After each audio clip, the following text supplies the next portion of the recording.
Women across this nation smashed barriers in this year's historic midterm elections. More than 100 women will serve on Capitol Hill in the next term, more than 24 of them for the first time.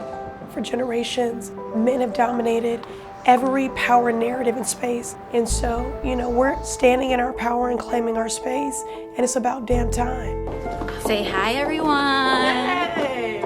We out here. We are here at the airport in DC. Orientation starts. We'll report back. I don't know if this is ever going to get really old, but just walking and looking at this as I'm walking in is just so extremely powerful.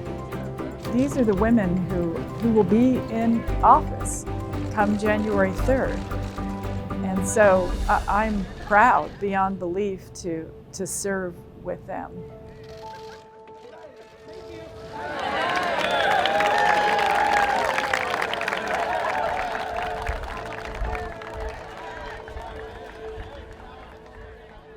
This new congressional class is one of the first two Native American women. Councilor Ayanna Pressley will become the first black woman to represent Massachusetts in Congress. Can a congresswoman wear her hair in braids, rock a black leather jacket? Tonight, New Mexico, you are sending one of the very first Native American women to Congress. In 240 plus years, we've never had a Native woman to have a seat at that table. I've already had people reaching out to me saying, when you have Native issues that are arising, reach out to me. I'm always going to be with you. So I think we'll all just care about what each one of us brings to the Congress.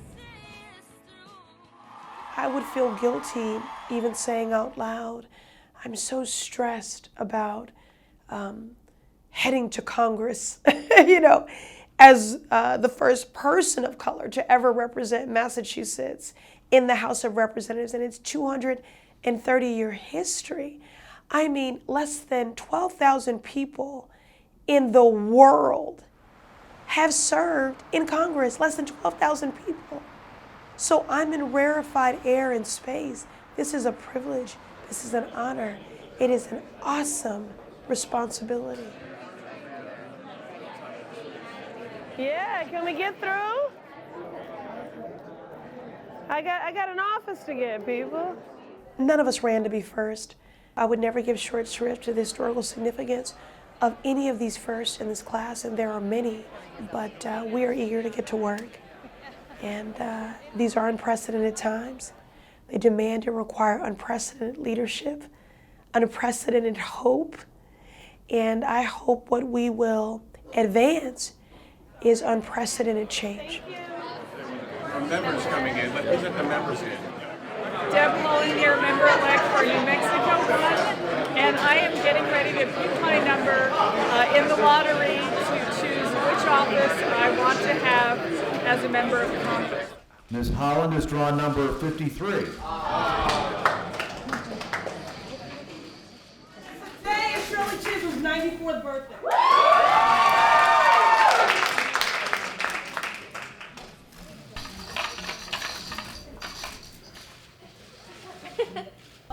38. I mean, what kind of BFF for you? You didn't give me any good luck. I should have took you up there with me. Look what I did. I took everybody with me. I know, look at this scarf. Have you seen these? This is me right here. Yeah, where are you? I'm down here.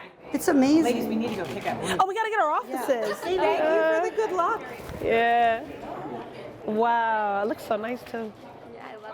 I'm Deb Haaland, member-elect for New Mexico. We're just looking at some offices. Yeah, feel free to take a look around. And you're moving where? We're moving to the renovated spot in Canton. Oh, so excellent. we'll be in the same building. When I was growing up, my dad was in the Marines, so we moved a lot. A lot. I went to 13 public schools before I graduated from high school in Albuquerque. Okay, take care. I'm just not going to be that picky about them, I guess. In the end, it doesn't really matter, right? I mean, you'll make a home a home. We are actually going to go look at what was Shirley Chisholm's first office. So that's where we are headed now. This is it. This is it. This is it. No, I mean, this is it. Okay? Come on. This is it. Why did I want Shirley Chisholm's office? Although there's a lot of emphasis on her being a first as the first black woman elected to Congress. That is not the only reason why I admire her. Well, I gotta say, I love the vibe, I love the floor plan. This is my first choice. She was disruptive and courageous. I hope to be those things as well. I don't doubt she stared out that window many, many times. That's exactly what I was thinking.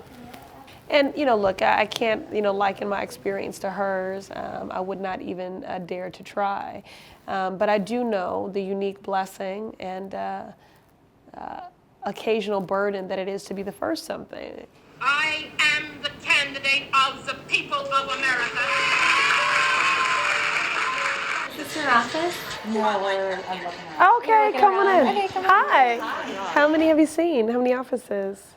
I don't know, what, like 8, 6? Okay. Like that, yeah. They're starting to blend together. I'm trusting that she is able to. Yeah, okay. 38. 38. Well, that's good, Jason. I'm in the middle. We're in the middle. Yeah. Still in Congress. Whatever happens, still in Congress. Lots of mice in here. I heard about the mice. So this is a good one? This office is a good one? Is that what she said? Yeah. And again, when you come up, please be ready to select a suite when you come up to the dais. Ayanna Pressley. I think we picked well. You're gonna go get your parking, and then you're gonna go downstairs and Okay. start working on your office. Okay, great, thank you. What'd you do? I'm gonna be in Longworth. Are we gonna be? Oh, what? Sorry. We were just talking about being neighbors. I was there at the very, very last minute. One of And I was like, what do I do? What do I do? And then the only ones that were on our list in Longworth were like 200 square feet smaller. It's going to be great. Just give them up her friends. So I'll be hoofing it a lot for 2 hours.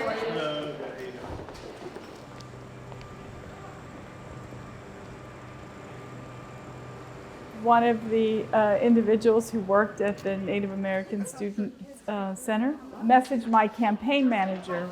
He said, "Oh, I see that Deb's in Harvard." Hello. There must be someone. No, of course I'll meet with you. Right? We found a way to do it.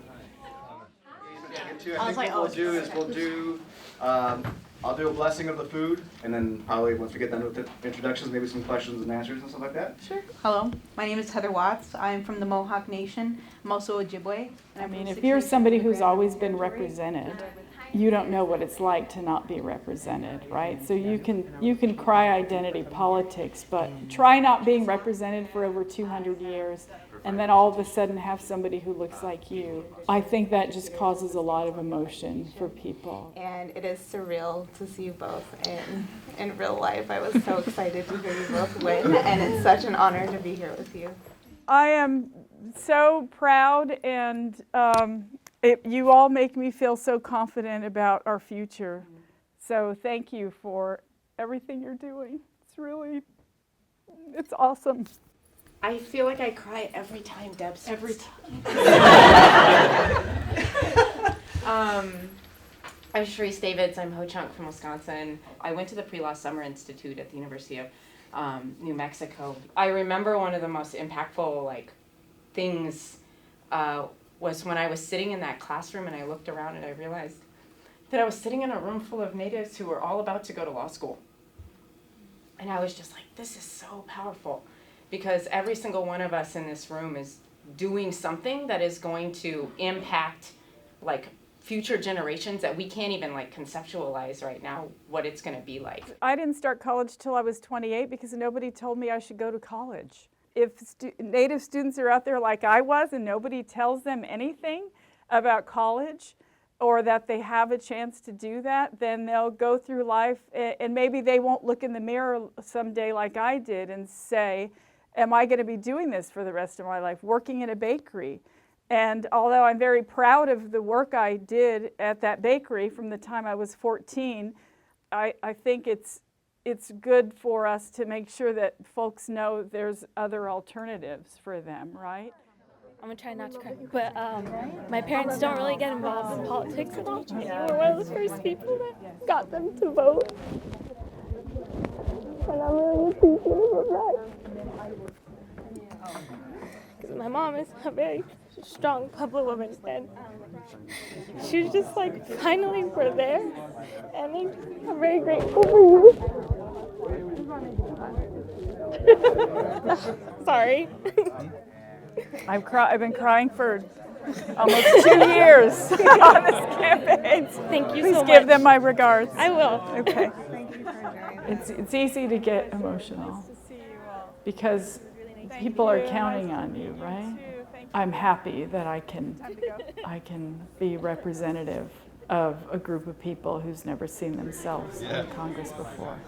It's an obligation that you don't take lightly. Thank you. Bye. As I head to City Hall to deliver my farewell remarks or address to my colleagues, it is a heady and humbling sort of experience, and to think about what is the best way for me to deliver a love letter for all that this city has done for me, for all that this body has meant to me. So I just hope I get it right. You know, you don't get a do-over. So I really do just hope that I get it right.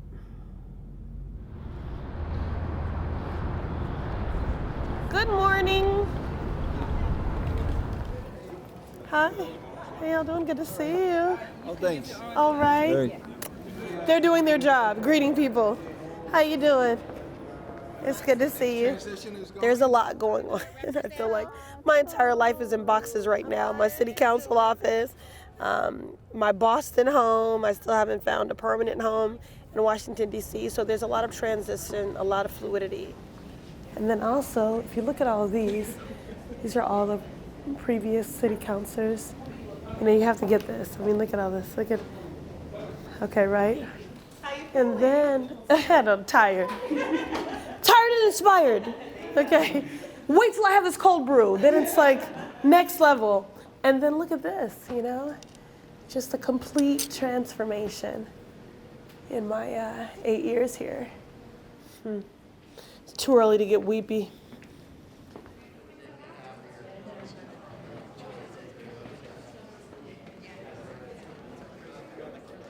I keep her picture on my desk, not only because it is a beautiful moment that was captured, or that it is a pictorial tribute to my mother's incredible example.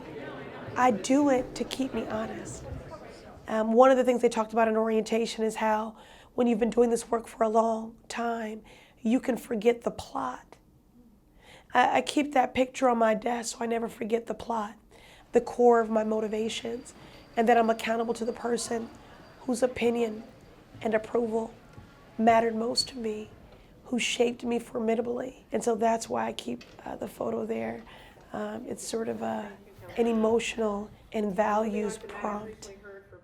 At this time, we're obviously all here for a special moment, but also a sad moment. As we say farewell to our colleague, Councilor Pressley. I know I've grown as a human being, as a counselor, because of your leadership. It is not lost on me that you paved the way for each and every one of us to be here. We will continue to root for you as you go down to Congress to be the first Black woman to represent all of us there. I know this is out of order, but I know you're worried about me, but I've got some incredible people that have my back and that are partners in this work, and two of them are here today, and that's Congresswomen-elect, respectively from New York and Michigan, Alexandria Ocasio-Cortez and Rashida Tlaib. Thank you all. I was so overwhelmed that they would go out of their way and that they had to, do the homework and sort of investigate what time would I be speaking. And they came in. It was my heart was so full. So it's up to you if you want to speak from there or up here. I'll come up there. Thank you. I'll come up there. Thank you so much. All right. Congratulations. Thank you. I wanted to fight for girls, not be their voice, but to lift up their voices, their stories.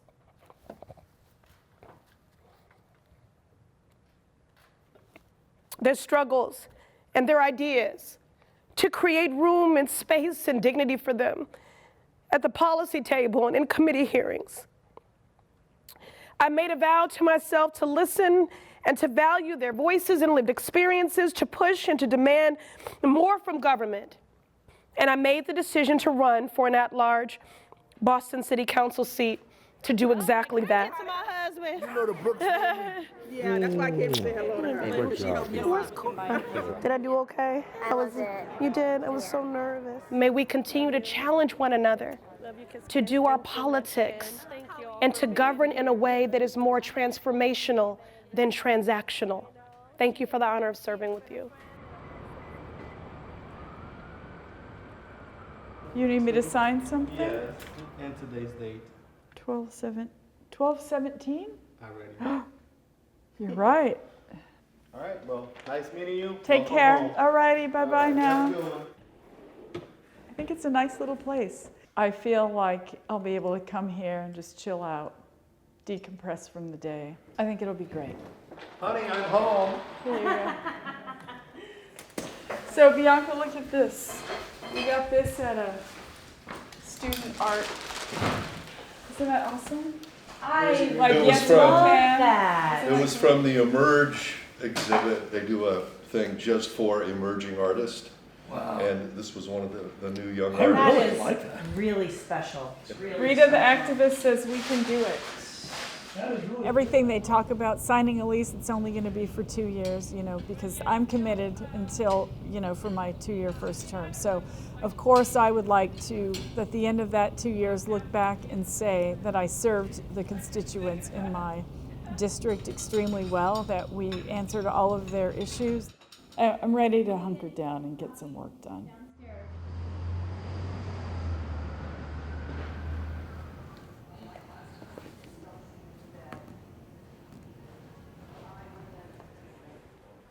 Morning, everyone. Hi, Chuck. Good morning.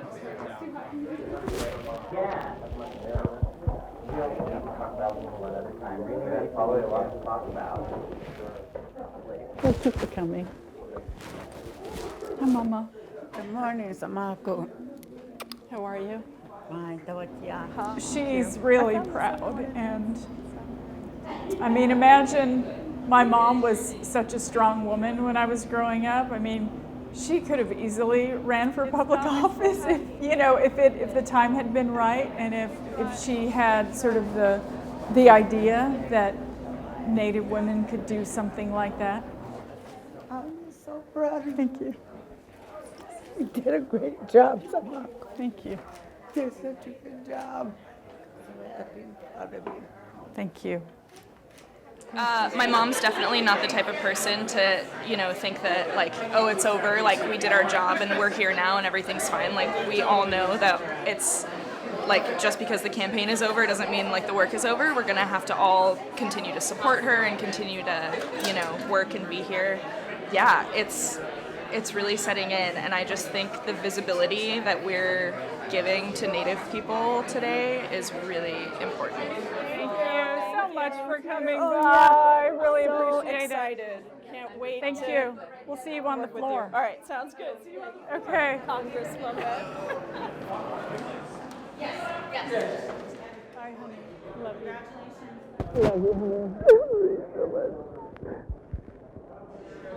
Welcome to our live coverage here on C-SPAN as we begin our 41st year of live house coverage. In the center of your screen there, right next to Barbara Lee of California, Ayanna Pressley of Massachusetts. Every mom or dad wants their son or daughter to surpass them, and she surpassed me. And that's the joy I felt when I saw her today. She surpassed me in all my dreams. I hope that this class, that what we'll highlight for people is that we're not a monolith. We are not a sorority. What we are leaders who are doing that uniquely and authentically in our own way. Thank you very much, guys. We gotta go. Thank you very much. Appreciate it. Will you all please raise your right hand? Do you solemnly swear that you will support and defend the Constitution of the United States? I think people are daunted and fatigued by the current political climate. that you take this obligation freely without any mental reservation or purpose of evasion. History maker. And I'm going to do everything possible to redeem their relationship with government. I owe that to them. Congratulations, you are now all members of the 116th Congress.